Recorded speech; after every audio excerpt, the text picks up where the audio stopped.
요즘 계속적인 북한의 도발적인 행위와 그에 따른 미국 정부의 민감한 반응으로 인해서 미국에 살고 있는 우리 한인들로서는 다소 불안한 마음이 좀 일어나고 있다고 생각이 됩니다. 정작 한국에 있는 분들은 외국에 사는 우리들보다는 그 불안감이 덜한 것 같아요. 저희 가족들도 한국에 친척들이 있는데 대화를 나눠보면 저보다 훨씬 덜한 것 같습니다. 여러분의 가족들은 어떤지 모르겠어요. 등잔 밑이 어둡다는 그 말처럼 너무 가까이 있어서 그런 것인지, 아니면 상당히 오랜 세월 동안에 한국이란 나라가 안전불감증이라고 하는 그런 좀 병폐, 고질적인 병폐에 들어서 그런지 제가 모르겠습니다만은, 어쨌든 미국에 살고 있는, 외국에 살고 있는 우리들로서는 상당히 불안한 마음을 금할 수가 없는, 그래서 지속적으로 기도해 드려야 되겠다 하는 생각이 더더욱 시간이 가면서 고조되는 것 같습니다. 한국에서 태어나서 이렇게 미국 땅에 와서 사는 우리들이 필연적으로 겪게 되는 그 필수적인 과제 하나는 이중적 나라 개념, 그리고 이중적 국민 개념이 아닌가 하는 생각을 해봅니다. 지금 현재 북한이 우리의 조국은 아니지만 그 땅도 조국인 한반도 땅에 있기 때문에, 그리고 저 같은 사람은 부모님의 고향이 이북이기 때문에 정서적으로는 이북도 내 나라다 이렇게 생각을 하고 살기 때문에, 지금 이들이 내가 살고 있는 미국과 이런 식으로 지속적으로 대립적 갈등 상황을 빚어내는 것을 보면서 전 심정적으로 참 대단히 마음이 불편해집니다. 여러분도 그러실 것 같아요.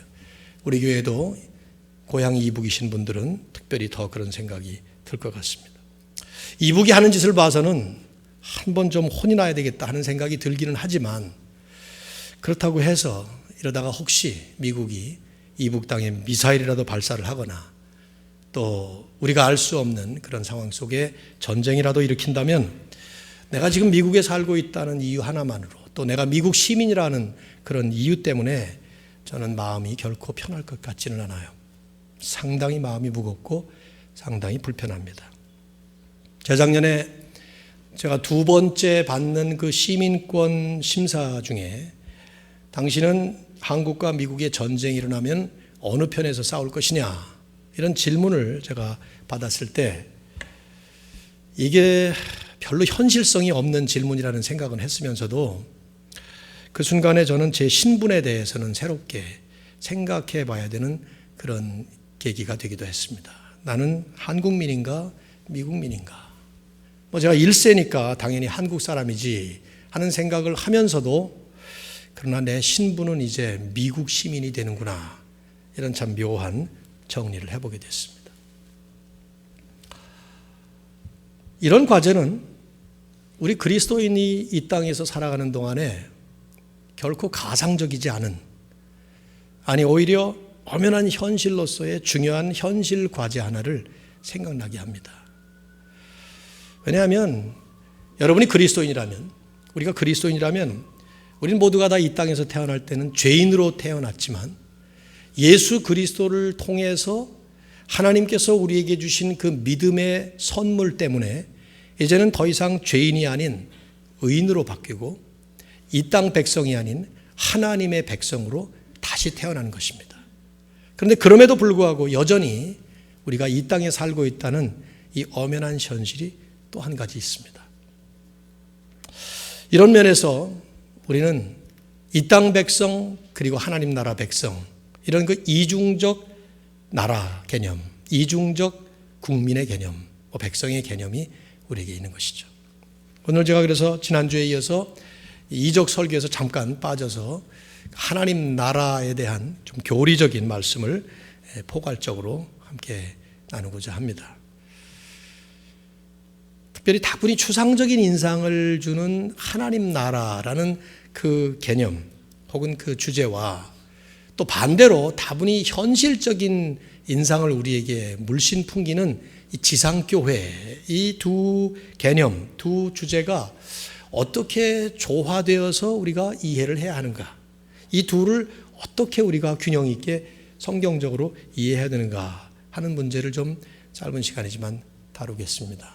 왜냐하면 2000년 교회 역사를 보면 교회 역사는 이 둘 사이에 혼란을 겪어왔던 역사라고 볼 수 있어요. 과거도 그랬고 지금도 역시 마찬가지예요. 지상교회가 하나님의 나라냐? 아니라면 지상교회는 하나님의 나라라는 그 큰 주제 안에 어떻게 필인하느냐, 이런 문제에 대해서 사실은 현실적으로 그리고 신학적으로 그리고 성경적으로 잘 이해를 할 필요가 있는 것이죠. 저는 거기서부터 바른 길로 가는 것이 출발이 되고 또 많은 잘못도 시작이 됐다고 생각이 돼요. 우선 하나님의 나라에 대한 기본 이해가 필요하겠죠. 그렇죠? 하나님의 나라가 뭐냐 하는 것인데, 여러분 하나님의 나라가 뭐라고 생각합니까? 탁 머릿속으로 Kingdom of God, 하나님의 나라 혹은 천국 그러면은 어떤 이미지가 떠오르시나요? 제가 생각할 때는 한국 교회에서는 주로 하나님 나라의 개념을 어떤 지리적인 공간적인 처소로 생각하는 경향이 있다고 생각해요. 내세에 우리가 가게 될 그 어떤 장소, 이런 것이죠. 우리가 이제 예수 믿고 신앙생활을 잘 하다가 죽게 되면 가는 그 천국이라고 하는 곳, place, 이렇게 생각하는 것 같습니다. 이제 그 이유 가운데 하나는, 그것이 이제 그 그림이 가장 지배적인 그림이 되는 이유 가운데 하나는 과거에 많이 사용하던, 지금도 사용하지만 천당이라는 용어 때문이 아닌가 생각돼요. 천당 그러면 한자 세대는 금방 머릿속에 하늘천 집당, 그래서 하늘에 있는 집이란 말이죠. 그렇죠? 그러니까 하늘에 있는 어떤 집, 천당 간다는데, 이 천당이라는 말은 성경에 나오지 않습니다. 그리고 이건 다분히 불교 용어입니다. 그래서 사실은 사용하지 않는 것이 좋죠. 천국은 오늘은 다루지 않겠습니다만은, 그 전에 한번 다루었습니다만은 분명히 장소예요. 공간적인 처소 개념이 있습니다. 간단하게 말씀드리면 육신으로 부활하신 예수 그리스도께서 지금 공중으로 사라져버리신 것이 아니라 여전히 그 영화로운 몸으로 부활하신 상태로 계시다고 하면 그분이 계신 그 어떤 곳이에요. 우리 눈에 안 보입니다. 영적인 장소이기도 하지만은 사실은 실제로 지리적인 장소라고 봐야 합니다. 마지막에 우리가 갈 곳은 그곳이에요. 그렇지만 하나님의 나라라고 하는 이 성경이 가르치고 있는 이 주제에 대해서 우리가 지상교회와 연결해서 생각을 할 때 이 하나님의 나라에 대해서 먼저 정리해야 될 개념은 장소 개념보다 하나님의 통치라는 이런 개념으로 먼저 생각하셔야 됩니다. 하나님의 통치. 여러분 공고한 복음서 마태, 마가, 누가 이 세 복음, 요한복음은 상당히 적게 다루고 있어요. 그러나 마태, 마가, 누가 공고한 복음하고 사도행전을 보시면 예수님의 메시지의 핵심이 하나님의 나라였다는 것은 아주 분명해요. 지난주에도 잠깐 언급을 했습니다. 또 반복 안 하고요. 근데 이제 그런 강조에 비해서 예수님은 단 한 번도 그 하나님 나라라는 용어의 의미를 설명하거나 정의를 하신 적이 한 번도 없어요. 그것은 그 당시의 청중들이 이미 하나님 나라라는 이 용어의 개념을 분명하게 이해하고 있었고 주님이 그 단어를 쓰시자마자 공감하고 있었다는 것을 뜻하는 거죠. 만일에 그러지 않았으면 하나님의 나라가 이런 건데 하면서 설명을 하셨어야 돼. 근데 그런 설명이 전혀 없습니다. 그게 뭐라는 정의를 내리고 있지 않아요. 다 이해하고 있었다는 것이죠. 그럼 어떻게 이해하고 있었는가? 구약을 보시면 되는데 나라 혹은 왕국, 킹덤 혹은 네이션이라고 하는 말은 지역적인 영토로서의 개념보다 다분히 그것은 통치하심, 다스리심 혹은 왕 되심, 이런 식의 추상적인 역동적인 다이내믹한 그런 의미로서 사용이 됐던 것이죠. 그래서 예수님께서 오셔서 하나님의 나라가 가까웠다, 하나님의 나라가 임했다, 이렇게 말씀을 하셨을 때 그 당시 유대인들은 그 하나님의 나라라는 것이 우리 눈에 보이는 장소로서의 어떤 나라가 만들어졌다, 이런 뜻이 아니라 하나님의 통치가 임했다, 하나님께서 드디어 왕권을 제대로 행사하시게 되었다, 이런 뜻으로, 그런 역동적 다이내믹한 개념으로 이해를 했다는 것이죠. 그래서 구약 성경을 보시면요, 하나님의 나라라는 용어가 단 한 번도 쓰여지지 않았습니다. 구약에는 안 나와요, 이 단어가.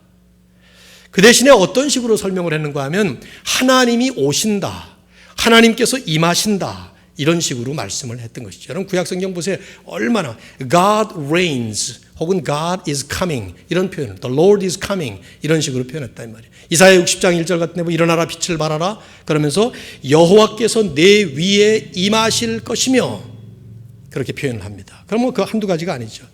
근데 항상 그 말은 특별히 메시아가 오신다는 것과 관련을 해서 거의 예외 없이 그렇게 사용이 됐어요. 즉 메시아라고 하는 그 구세주가 이 땅에 오시면 그분은 하나님의 왕권을 가지고 인간의 역사 속에 오시는 것이고, 그렇게 되면 그분은 하나님으로서 하나님의 왕권을 가지고 하나님을 대적하는 자들은 심판하시고 하나님의 백성들은 구원하실 것이다. 그런 말씀으로 구약에 계속 하신 것이죠.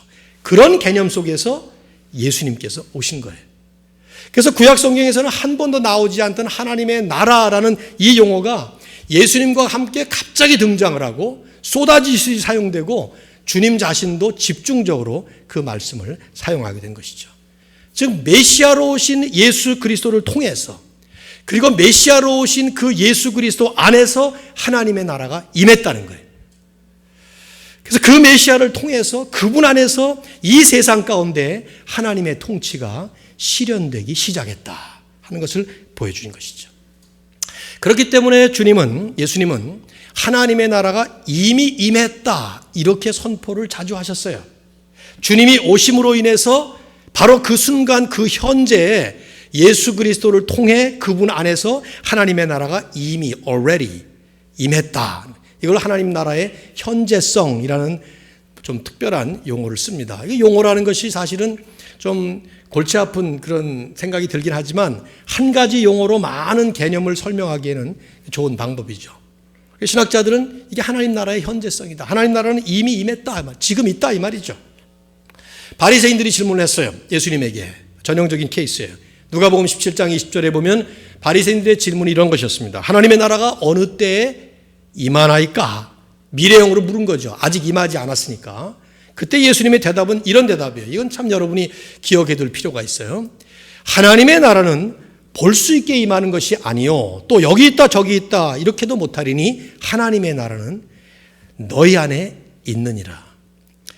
원어에는 임이라는 말이 없지만 그 사실은 사실 이미 있느니라 이렇게 번역하는 것이 훨씬 더 좋아요. 이 말씀의 뜻은 두 가지 내용입니다. 하나는 하나님의 나라는 볼 수 있게 임하는 것이 아니다. 즉 표면적으로 가시적인 어떤 증거로서 확인할 수 있는 그런 나라가 아니라는 거예요. 오히려 눈에 안 보인다는 것이죠. 더 중요한 것은 두 번째로 그 하나님의 나라는 예수 그리스도를 통해서 그리스도와 함께 이미 그리스도를 믿는 그 성도들 개개인과 공동체 안에 현존해 있다. 임했다. 현재성을 얘기하는 것이죠. 그 증거 때문에 예수님께서 행하셨던 대표적인 이적이 귀신 쫓기예요. 여러분 성경을 보세요. 우리가 지금 이적을 1년째 보지만 귀신 쫓는 이적도 몇 번 봤습니다마는 그 이적들을 보면 마치 성경 전체에서 보면은요, 이 귀신이 별로 없다가 구약 성경에 좀 나오긴 하지만, 그리고 지금도 우리 눈에 안 보이지만 왕성하게 활동을 하고 기승을 부리고 있습니다만 우리 눈에 안 보여요.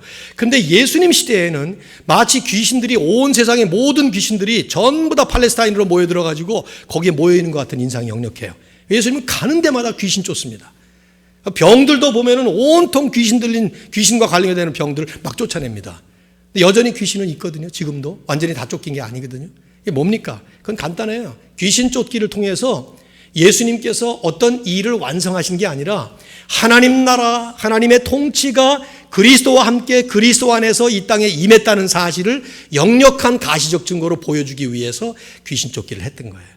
실제로 주님은 말씀도 그런 말씀하셨죠. 마태복음 12장 28절을 보면 내가 하나님의 성령을 힘입어 귀신을 쫓아내는 것이면, 그때 그 사람들은, 바리새인 이런 사람들은 저 귀신을 힘입어서 귀신 쫓는다 이러니까 말도 안 되는 소리에 대해서 예수님이 대답하신 거예요. 내가 하나님의 성령을 힘입어서 귀신을 쫓는 것인데 그렇다면 하나님의 나라가 이미 너희에게 임하였느니라. 거긴 우리말 번역에 임이라는 말을 썼어요. 즉 세상을 다스리던 어둠의 세상 주관자들이 예수 그리스도의 오심과 함께 쫓겨나고 그들의 다스리심이 아닌 그리스도의 통치하심과 다스리심이 이루어진다는 것을 보여주기 위해서 예수님은 귀신 쫓기라는 특별한 그런 행사를 하셨던 것이죠. 오늘날 많은 이단들이, 기독교 이단들이 귀신 쫓기를 여전히 하는 짓들은 그건 철저하게 성경을 잘 못 이해하는 거예요. 그건 예수님께서 하셨던 특별한 일이고 메시아이신 예수 그리스도와 직결되는 경우에 그렇게 하셨던 것이죠. 그 귀신들은 그런 식으로 쫓긴다고 해서 쫓아나는 것이 아닙니다. 마지막 때에 역사의 주인이시고 왕이신 우리 하나님께서 예수 그리스도를 재림하게 하시는 그날 이 모든 마귀와 그들의 졸개인 귀신들은 한꺼번에 몽땅 다 대심판을 받게 되고 바닥이 없는 bottomless pit라고 불리우는 무적행 속으로 던져지게 되는 날이 있는 것이죠. 자, 이런 하나님의 나라는 이 현재성과 함께 미래성이 있어요. 저는 미래성이라는 말보다는 사실은 점진성이라는 말을 쓰고 싶어요. 성경에 나오는 말씀을 보면. 그러나 미래성도 맞아요. 무슨 말이냐면 하나님의 나라는 예수 그리스도가 2000년 전에 오심으로 인해서 이 땅에 임했지만 완성된 하나님의 그림을 가지고 된 것은 아니에요. 그것은 이제 마지막 날 완성된 그날까지 계속해서 확장되어 가고 성장해서 점점 더 하나님 나라를 이루어가는 것이죠. 그래서 영어로 표현을 already but not yet 이런 표현을 씁니다. 이미 임했지만 아직은 완성된 게 아니다. 이런 표현을 쓰는 것이죠. 예수님의 비유들이 하나님 나라의 이런 현재성과 미래성을 또 점진성을 확장성을 아주 잘 보여주는 말씀들입니다. 우리가 지난주에 봤던 바로 오늘 본문이잖아요.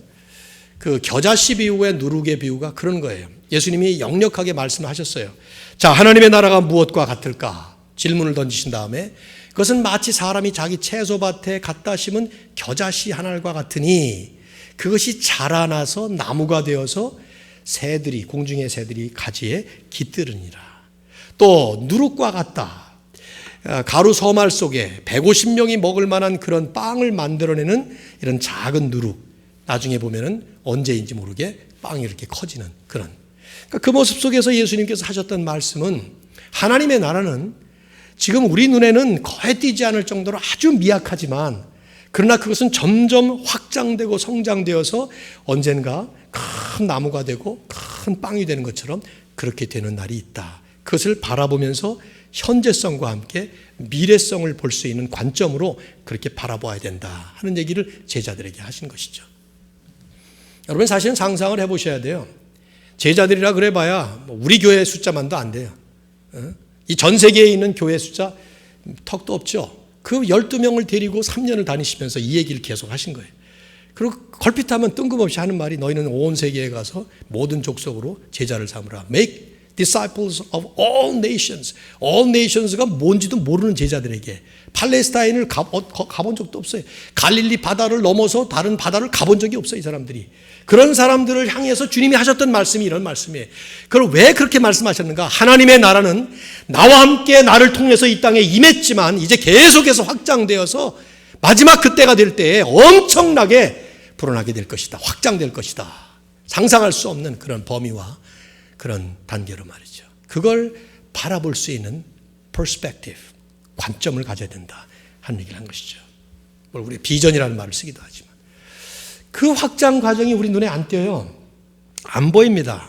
실제로 마가복음 4장 26절을 보면 그런 설명을 하셨죠. 하나님의 나라는 사람이 씨를 땅에 뿌림과 같으니 그가 밤낮 자고 깨고 하는 중에 씨가 나서 자라서 자라되 어떻게 그리 되는지를 알지 못하느니라. 모른다는 거예요. 지금 하나님의 나라는 우리 눈에 보이는 인간의 노력이나 수고를 통해서 되는 게 아니라 보이지 않는 하나님의 전능하신 통치권이 행사됨으로써 보이지 않게 차츰차츰 되어나가는 것이기 때문에 인간은 그 나라의 그 확장의 과정 이걸 그렇게 깨달을 수 없다는 거예요. 그 은밀성을 예수님이 말씀하신 것이죠. 중요한 건 이제 지난주에 우리가 지지난주에 봤던 그 이적을 보면은 그 과정 속에 심각한 영적 전투가 벌어집니다. 보이지 않는 전투죠. 우리 눈에는 안 보입니다. 사탄이 일으키는 전투인데 궁극적으로는 그러나 이제 눈에 보이는 현상에 여러 가지가 많이 있을 거예요. 주님이 그런 말씀을 염두에 두고 하신 것이 알곡과 가라지 비유예요. 마태복음 13장 24절 이하를 보면은 알곡과 가라지라는 그 두 개의 종류의 곡식이 심겨지는 현장 얘기를 하십니다. 여러분 가운데 이제 시골에서 자라나서 농사를 지어본 사람들이 있는지 모르겠는데 박 목사님 옛날에 안 그랬나? 난 박 목사님 그랬다는 얘기를 어디서 들은 것 같아요. 시골이라는 말은 했는데 농사는 안 지어보셨다고요. 그래요. 뭐 우리 여기 보통 도시에 사는 사람들이 별로 없는데 그런 경험들이 지금의 농사도 아니에요. 옛날 농사죠. 그러니까 지금이야 뭐 농업 기술이 워낙 세련돼서 여러 가지 발전돼. 그때는 그러니까 비유라는 것이 그 당시 예수님 당시에 흔히 볼 수 있는 상황을 예를 들어서 어려운 영적 진리를 설명하는 그런 방식이 비유입니다. 알곡과 가라지 비유가 뭐냐면 거기 보면 이런 식이에요. 어떤 농부가 알곡을 심었어요. 알곡이라는 것은 아주 좋은 씨앗이라는 것이죠. 그걸 심었습니다. 근데 그 당시는 농경사회이고 자급자족 시대이고 그러다 보니까 옆집에 또 다른 농부는 그 자기 옆집의 농부가 잘 안 돼야 자기가 잘 되는 거예요. 그렇죠? 그래서 어떤 짓을 하는가 하면 그 사람이 씨를 심은 다음에 몰래 안 보이게 가서 잡초를 또 심어주는 거예요. 거기다가. 그게 이제 가라지라는 말이에요. 알곡 가라지라는 말이 우리에게 좀 익숙하지 않은 표현인데 좋은 씨를 뿌렸는데 그 자리에 몰래 잡초를 또 뿌린 거예요. 제가 요즘에 바빠가지고 우리 집에 이 가든 하나 청소를 못하고 나서 한 달 만에 어저께 좀 운동 좀 해가지고 나가서 좀 뽑아야 되겠다. 그런데 1시간을 쓰레기통 잔뜩 뽑았는데도 불구하고 3분의 1도 다 못했어요. 이 잡초라는 게 진짜 참 대단하더라고요. 그러니까 제대로 된 제대로 잘 있어야 될 그걸 방해하는 것인데. 자, 알곡이 그러니까 자라납니다. 그런데 옆집에 농부가 심어놓은 가라지도 같이 자라는 거예요. 이 농부의 주인이 하인들이 보니까 저거 뽑아야 되겠거든. 그래서 주인에게 얘기를 해요. 저거 가라지 뽑아버릴까요? 그러니까 주인이 뭐라고 말하는가 하면 뽑지 마라. 다른 데서는 뭐라고 말씀하는가 하면 그거 뽑다가 알곡도 다친다. 그런 말씀도 하고 그러는데 하여튼 뽑지 마라. 그러면서 그냥 너희들은 추수 때까지 놔두고 추수할 때에 그걸 주인이 뽑아서 알곡하고 가라지 좋은 것과 잡초를 구별해낼 것이다. 너희들은 뭐하냐? 그냥 그때까지 계속 씨 뿌리는 일만 해라. 이렇게 끝납니다. 이 알곡과 가라지 비유가 전형적으로 사실은 지상교회 현실에 적용을 합니다. 그러다 보니까 교회 안에 알곡과 가라지를 자꾸 가르려고 그러는 그런 시도들과 실수들을 많이 하는 거예요. 그래서 무슨 일이 조금 있거나 어떤 모습이 보이면 저건 가라지다. 주로 이제 자기가 알곡이고 다른 사람이 가라지가 되는 거죠. 주로. 그렇죠? 나를 가라지라고 생각하는 사람이 어디 있어요? 없잖아요. 내가 가라지구나. 내가 죽어야만 살겠구나.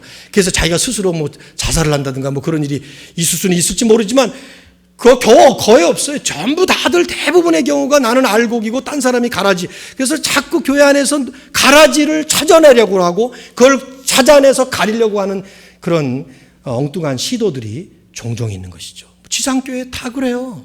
근데 이것은 완전히 틀렸다라고 볼 수는 없지만 정말 잘못된 빗나간 해석이에요. 왜냐하면 그렇게 해석을 하면 너무 범위가 좁아요.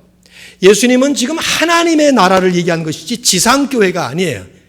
이게 중요한 개념이에요. 지상교회와 하나님의 나라를 동일시하는 이 착각과 실수 때문에 일어나는 일인데 이건 하나님의 나라에 대한 비유인데 그게 뭐냐? 하나님의 나라가 확장되어 가는 과정 속에 마지막 완성될 때까지 어쩔 수 없이 있어야 되는 현실을 예수님이 얘기하신 겁니다. 그게 뭐냐? 하나님의 나라의 현재 차원에는 지상교회와 관련해서 그 안에 의인들과 악인들이 있을 수 있어요.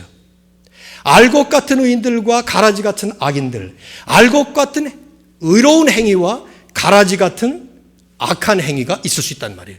그래서 우선 1차적으로 나는 알곡, 다른 사람은 가라지라고 비유하는 것, 그렇게 구별하는 것 자체가 잘못이에요. 내 안에 알곡 같은 면이 있고 가라지 같은 면이 있어요. 짧게 지금 얘기를 하려고 굉장히 제가 애를 쓰고 있는데 하나님의 나라가 내 안에 임했다 하는 것은 내 안에 예수 그리스도의 통치하심과 주권이 행사되어 가는 역동적 개념으로 본다면 내가 죄와의 싸움에서 성령의 역사를 통해서 이길 때마다 하나님의 나라가 내 안에서 확장되는 거예요.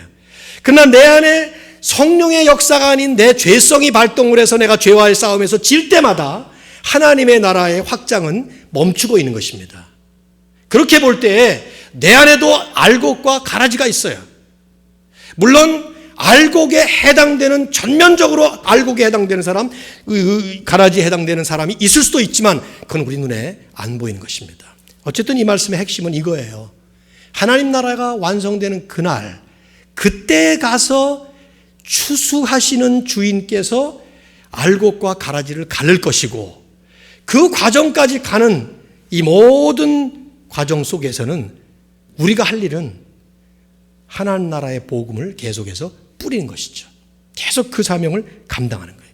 하나님은 이 과정 속에 마지막을 기다리시는 방식으로 진행하신다는 것입니다. 마지막 때에 가서 이거를 마감하시는 거예요. 그렇기 때문에 그런 하나님을 믿고 그런 하나님의 백성으로 살아가는 우리 그리스도인들이나 지상교회들도 역시 마지막 때까지 기다리는 방식으로, 그러면서 이 과정 속에서 마땅히 해야 되는 일은 씨를 뿌리는, 추수가 우리의 목적이 아니에요. 추수가 우리의 사명이 아니에요. 그건 하나님이 하시는 일이에요. 우리의 사명은 계속해서 뿌리는 것이죠. 이런 교훈을 주시는 것은 하나님 나라의 백성으로 부름받은 사람이라면 현재 누리고 있는 하나님 나라가 전부가 아니라는 사실을 기억하면서 동시에 이 현재 속에서 우리가 해야 될 일에 집중하는, 그걸 우리는 보통 사명이라는 말로 그렇게 정리를 하는 것이죠. 자, 이런 차원에서 볼 때 오늘 말씀의 결론이에요. 핵심이면서 지상교회는 하나님의 나라와 어떤 관계에 있는가, 어떻게 우리가 조화를 이루어야 되고 어떻게 균형 있게 이해해야 되는가 하는 것입니다. 쉽게 얘기해 봅시다. 보이지 않는 하나님의 나라가 있습니다. 우리는 눈에 보이는 지상교회가 있습니다. 우리는 임마누엘 교회라고 하는 지상교회를 지금 섬기고 있죠. 자, 교회와 하나님 나라 어떻게 같으며 어떻게 다른가 하는 질문이에요. 이제 재미있는 얘기를 하나 포인트 한다면 복음서에서, 특별히 마태, 마가, 누가 이 공관 복음서에서 주님께서 가르치신 중심 주제가 하나님 나라라는 그 사실에 비해서 복음서에 총 113번이나 언급이 돼요. 하나님 나라가. 교회에 관한 언급은요, 딱 2번밖에 안 나와요. 마태복음 16장 18절, 그리고 18장 17절. 누가복음, 마가복음에는 단 한마디도 안 나와요. 요한에도 하나도 안 나와요. 교회라는 단어가 없어요, 거기에.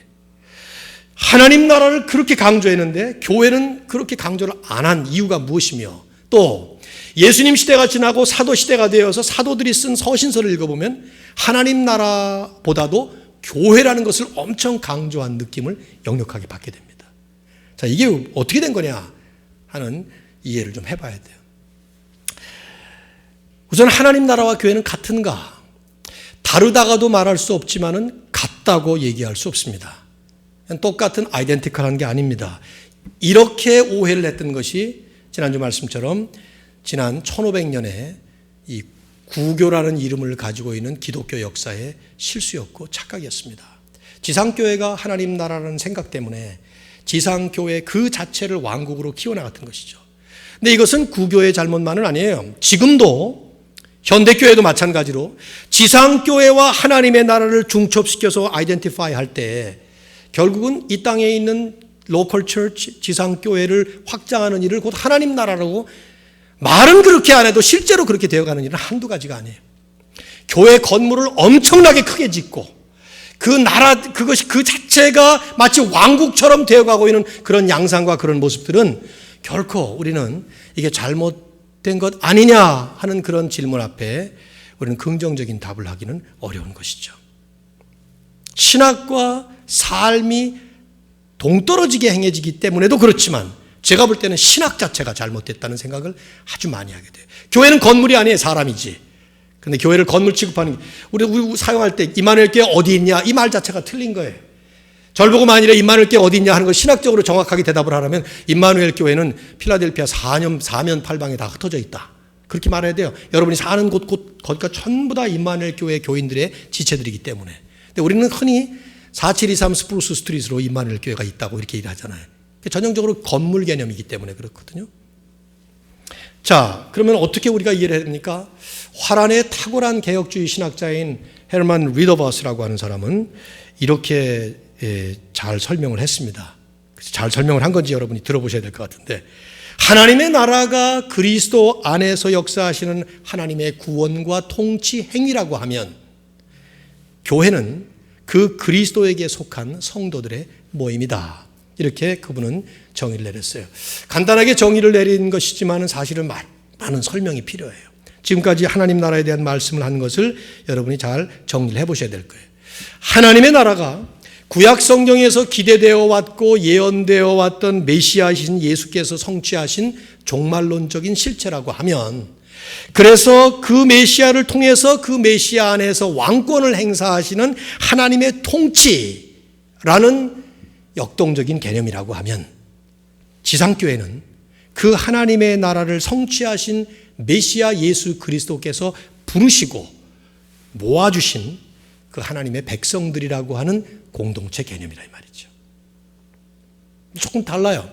간략하게 얘기하면 하나님의 나라는 하나님이 왕권을 행사하시는 그런 뜻의 역동적 개념이지만, 교회는 하나님의 통치를 받고 그 통치를 선포하는 하나님 나라 백성들의 공동체 개념이다 이 말이에요.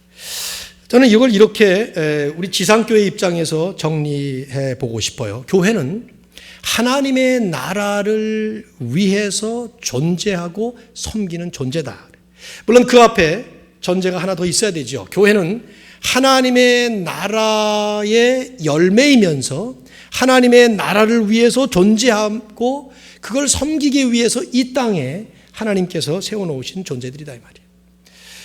여러분, 교회는 우리의 메시아이신 예수 그리스도께서 전파하신 하나님 나라의 복음을 통해서 부름받은 사람들이면서 그 복음을 위해서, 동시에 복음을 위해서 이 세상을 향해 하나님 나라의 비밀을 증거해야 되는 사명을 받은, 책임을 받게 된, 그래서 이 땅에서 그것을 감당하고 있는 존재들이라는 것이죠.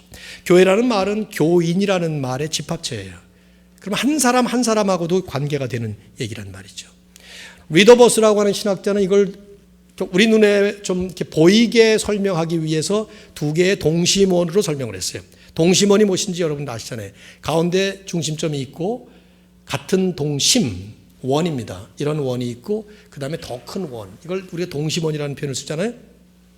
이 더 큰 원을 하나님의 나라라고 볼 때 그 안에 있는 작은 동심원이 지상교회다, 이렇게 설명을 했는데, 저는 참 우리 눈으로 논리적으로 이성적으로 이해하기에 참 적합한 비유라는 생각을 했습니다. 그게 비유기 때문에 탁 떨어지는 건 아니에요.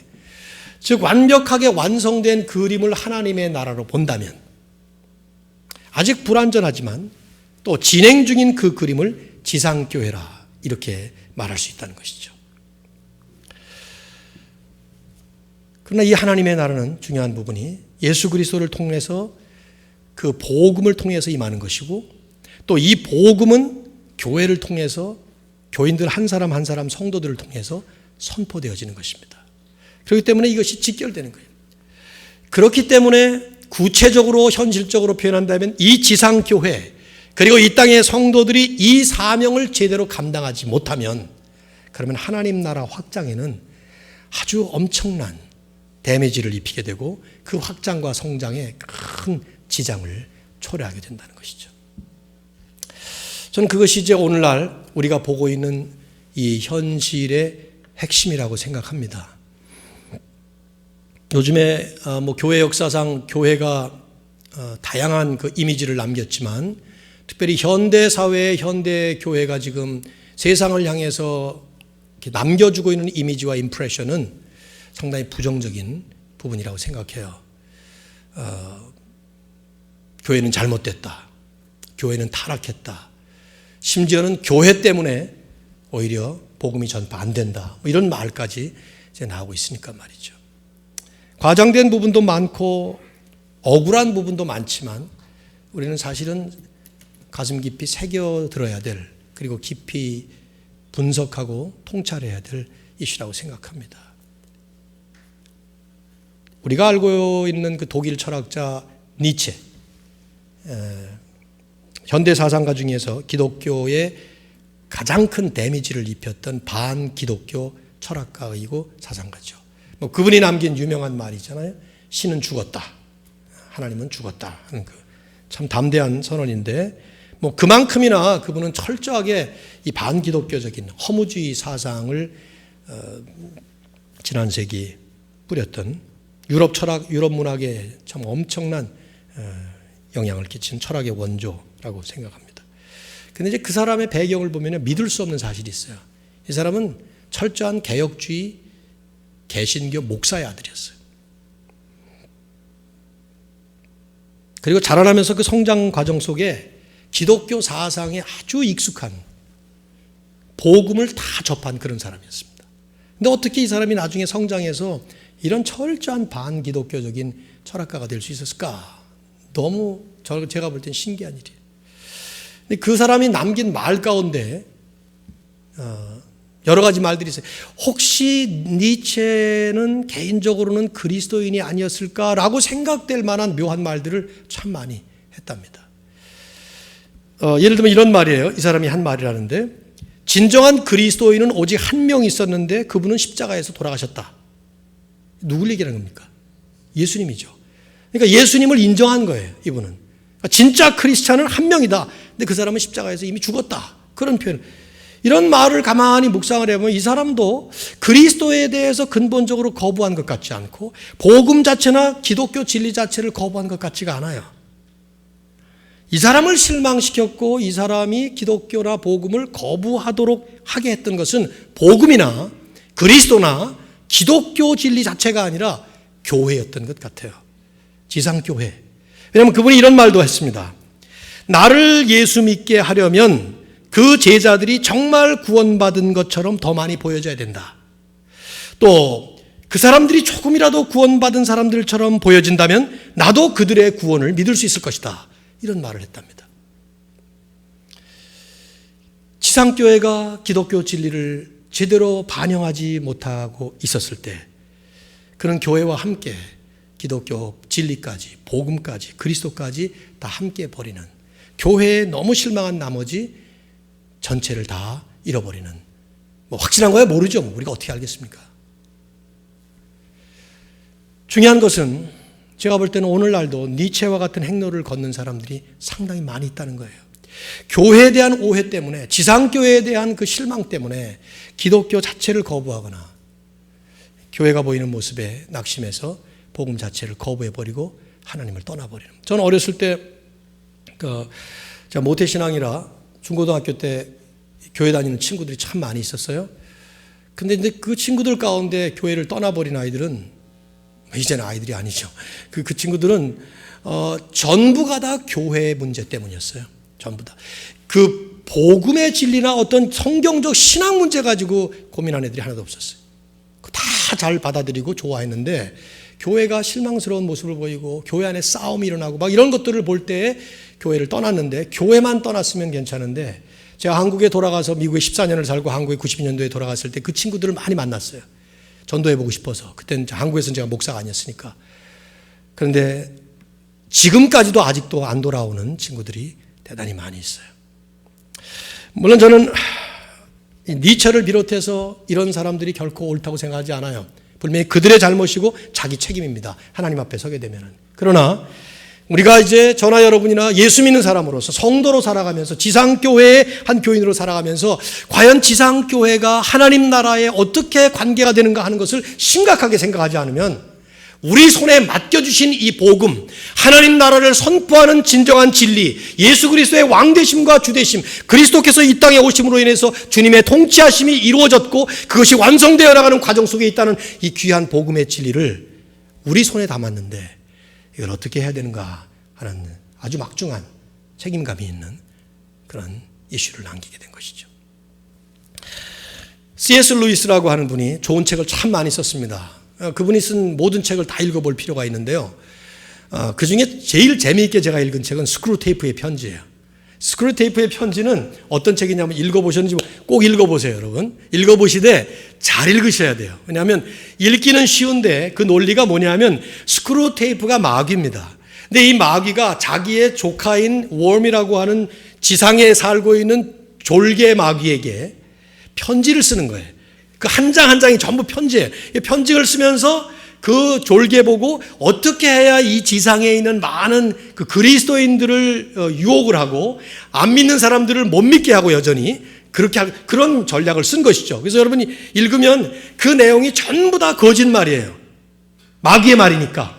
근데 기가 막힌 논리로 설명을 합니다, 그것을. 그래서 잘 읽다가 보면은 잘못하면 아멘 할 수가 있는데, 그냥 아멘을 하면 안 돼. 전부 다 노멘을 해야 되는 것들이 전부 다 마귀의 말이거든요. 근데 마귀가 기가 막히게 코치라는 거야, 이 지상에 있는데. 근데 그 중에 한 장면이 뭐가 나오냐 하면, 어떻게 해야 지상에 있는 인간을 유혹을 해서 함정에 빠뜨릴 것인가. 그걸 가르치는 장면 가운데 이런 말이 나와요. 현재 우리, 그러니까 마귀와 귀신들에게 현재 우리에게 가장 큰 협력자는 바로 교회야. 이런 표현을 써요. 바로 교회야. 지상교회라는 거예요. 그러나 내 말을 오해하지는 말게. 내가 말하는 다운표를 붙였어요. 교회라는 것은 영원한 세계에 뿌리를 내리고 있는 교회가 아니고 깃발을 휘날리는 군대처럼 무서운 그런 진짜 교회가 아니야. 그런 광경은 우리 중에 가장 용감한 유혹자들도 모두 다 불안해하지. 그러나 참 다행스럽게도 인간들은 그런 광경을 전혀 보지 못하고 있단 말이야. 이러면서 설명을 하는 장면이 나와요. 여러분, 이 말은 지금 현실을 너무 잘 표현하고 있는 것이에요. 그러나 이것은 철저하게 마귀의 착각입니다. 왜냐하면 비록 지상교회가 여러분이나 저의 모습이, 우리들의 모습이 이 마귀가 보기에는 대단히 미흡하고 아주 불완전하고 심지어는 죄를 짓기도 하고 엉뚱한 일들을 해놓고 그래서 지상교회가 하나님의 나라에 도움이 되는 것이 아니라 마귀에게 도움이 되고 그들에게 도움을 주는 것 같지만 이건 철저하게 착각이다 이 말이에요. 하나님은 보이지 않게 그런 우리들에게 이 일을 맡겨주시고 통해서 계속 하나님 나라를 확장해 나가고 계시기 때문입니다. 이걸 우리가 보지 못하면 안 돼요. 우리가 기억해야 되는 것은 눈에 보이는 유형교회와 지상교회가 전부가 아니라는 것이죠. 그렇다고 유형교회와 지상교회를 무시하라는 말이 아니에요. 눈에 보이지 않은 무형교회, 지역교회뿐만 아니라 우주적인 교회, 또 지상교회뿐만 아니라 천상교회가 이 모든 지역교회, 지상교회, 유형교회들은 본질적으로 완성된 것이 아니기 때문에 당연히 불완전하고 과정 속에 있기 때문에 그 과정 속에서 당연히 바람직하지 못한 모습들을 많이 만들어내지만 그러나 언젠가 하나님은 하나님의 나라를 완성하실 것이고 그 하나님 나라를 완성하시는 과정 속에 이런 불완전하고 부족한 모습을 보이는 우리들을 여전히 하나님의 사람으로 완성된 모습으로 빚어가고 계신단 말이죠. 그렇기 때문에 우리는 개인적으로나 공동체적으로 예수 그리스도 앞에 마지막에 완성될 날을 바라보면서 실망하지 아니하고 낙심하지 아니하고 그러면서도 곁길로 빗나가지 아니하고 제대로 된 방향을 향해서 바로 가야 되는 것이죠. 오늘 말씀을 상당히 장황하게 했습니다. 결론을 맺고 정리를 한다면 하나님의 나라는 예수 그리스도 안에서 그분을 통해서 이미 우리 안에 임했습니다. 동시에 이 하나님의 나라는 예수 그리스도께서 왕으로 재림하시는 그날에 완성될 것입니다. 이 하나님의 나라는 현재는 이 전 세상 가운데 흩어져서 예수 그리스도를 메시아로 선포하고 구세주로 선포하는 하나님의 백성들의 개인의 삶과 공동체 안에 임해 있지만 동시에 이 나라는 그 마지막 완성될 날을 향해서 계속 가고 있는 거예요. 이 과정, 이걸 볼 때 우리는 하나님 나라를 누리고 바라보는 현재와 미래를 바라보는 그런 하나님의 백성들로서 지상교회라고 하는 이 현실 가운데 누려야 할 것 누리고 선포할 것 선포하고 변화될 것 변화되면서 하나님이 원하시는 모습으로 가야 되는 이런 귀중한 아주 막중한 과제가 우리에게 남겨져 있는 것입니다. 사랑하는 성도 여러분, 지상교회를 보면서 실망하면 안 됩니다. 실망할 것은 아니에요. 반성은 해야 되지만 오히려 지상교회 안에서 우리는 누릴 건 누려야 됩니다. 내 안에 왕으로 임재하신 예수 그리스도의 통치하심을 누려야 되고 그러니까 자꾸 죄 짓지 말아야 돼요. 죄를 내 힘으로 쌓으려니까 안 되는 거예요. 내 안에 이미 왕으로 임하신 예수 그리스도의 영으로 가득 차서 죄에 대한 승리를 그리스도의 왕이 되심으로써 선포해야 되는 거예요. 그때 내 안에 하나님 나라가 이미 임해 있는 것이고 그것이 확장되는 것입니다. 내 모습이 죄인에서 의인으로 점점 더 변화되어 가는 것이 하나님 나라가 개인적으로 확장되어 가는 거예요. 그것이 공동체 안에서 점점 더 변화되는 것이 하나님 나라가 확장되어 가는 거예요. 근데 우리는 종종 지상교회 그 자체를 놓고 하나님 나라로 착각을 하면서 실망하지 말아야 될 부분을 실망하고 포기하지 말아야 될 부분을 포기하는 경향이 아주 짙습니다. 그렇지 않습니다. 그 하나님 나라를 바라보면서 나아가는 것. 제일 중요한 것이 정체성이에요. 그래서 나는 이 땅에 있지만 천국의 백성이고 하나님 나라의 백성이다. 물론 여러분이 아직 예수 그리스도를 만나지 못하셨다면 이것은 여러분과 관계가 없는 얘기일 수 있습니다. 여러분이 교회 나오셨지만 그리스도가 여러분의 주인이 아직 아니시고 그분을 통해서 그분 안에서 누릴 수 있고 역사하는 하나님의 왕권이 아직 여러분에게 체험적으로 다가오지 않았다면 아직 여러분은 예수 그리스도를 먼저 만나야 되는 중요한 과제가 있습니다. 아마 매주마다 이렇게 교회 나오시는 성도들은 대부분 다 예수 그리스도를 분명히 믿으시는 줄로 믿습니다. 그렇다면 나는 누구냐 하는 질문에 대해서 이중적 국민 개념을 가지고 살아야만 하는 우리에게 근본적인 우리의 정체성에 대한 분명한 인식이 필요합니다. 저는 어제 토요일에 요즘 토요일 새벽 기도에 거의 안 나와요. 좀 있으면 폐지해야 될 것 같은 생각도 들어요. 어쨌든 또 어제 토요일에 새벽 기도 때 제가 빌립보 3장 20절 말씀 잠깐 나눴는데 잘 아시는 유명한 말씀이에요. 오직 우리의 시민권은 어디에 있다고요? 하늘에 있는지라. Our citizenship is in heaven. 이 표현을 썼어요. 그러면서 거기로부터 구원하시는 자 곧 주 예수 그리스도를 기다린다. 사도 바울이 그 빌립보 교회에 그 말씀을 하실 때 그 말은 그냥 멋있게 비유적으로 표현한 말이 아니에요. 빌립보 성도들은 너무 심각한 아주 리얼한 말씀이었습니다. 왜냐하면 빌립보라고 하는 도시는 여러분이 세계사에서 배운 그 내용처럼 악티움 해전이라고 하는 큰 해전에서 옥타비아누스가 안토니우스를 제압을 하죠. 그래서 옥타비아누스가 우리 성경에는 가이사 아구스토라는 이름으로 나와요. 시저로 나오는데 예수님 때 탄생하실 때 그 호적을 명령했던 그 옥타비아누스가 패전한 안토니우스의 모든 그 군인들을 다 로마 군인들이니까 이 사람들을 로마 시내에 살게 하면 또 위험하니까 빌립보라고 하는 한 도시에 몽땅 다 몰아놓고 거기서 살게 합니다. 그래서 빌립보의 시민들은 바울이 이 편지를 쓸 때 거의 다 로마 시민들이었어요. 그러니까 이 사람들은 빌립보라는 도시에 살지만 로마 시민이에요.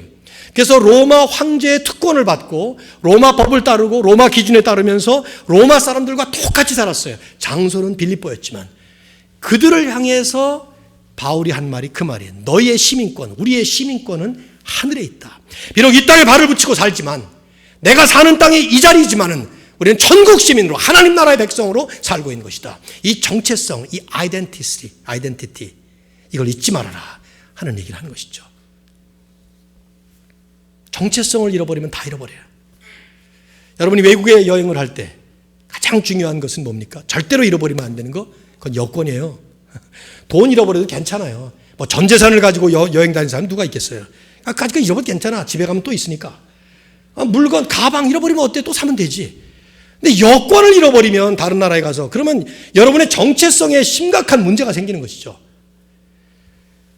우리의 정체성이 무엇인가? 사도 베드로는 베드로전서 2장 9절에서 그 유명한 말씀, 흩어져 사는 많은 디아스포라 크리스찬들 향해서 너희는 택하신 족속이요 왕 같은 제사장이요 거룩한 나라요 그의 소유된 백성이다.